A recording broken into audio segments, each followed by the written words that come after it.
Cooper's visit with President Ahmed Shara in Damascus is a sign that the United States is attempting to, in my view, to achieve two policy goals. The first is to deepen and normalize military and political connections with the provisional government of Ahmed Shara and the current transitional process that's going on there. The idea there is to normalize and stabilize that process in order to keep Syria from becoming a power vacuum that ISIS, Al-Qaeda, Russia, or Iran are able to exploit.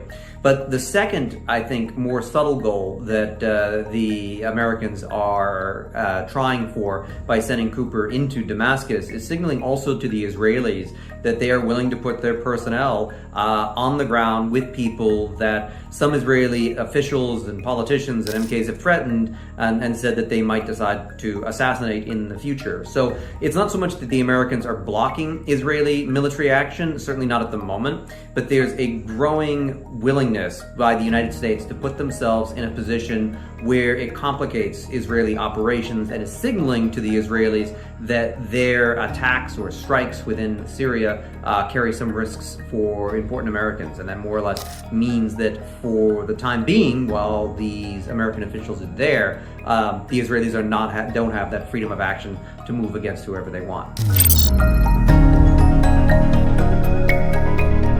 Shara's visit to the United Nations is another notable diplomatic victory for both him and for the provisional government of Syria. It's a sign that they are moving into the position that the Assad government once held as the sole legitimate government of Syria. They're gaining the old diplomatic slots, they're gaining some of the old relationships, and it's essentially showcasing that in terms of the transition, Shara is the only game in town. There are no alternative political forces within Syria that are attempting to compete with him for that. And so I think it's a sign of Shara's growing consolidation of power, both domestically and abroad, as he continues to dominate the transitional process after the fall of Assad.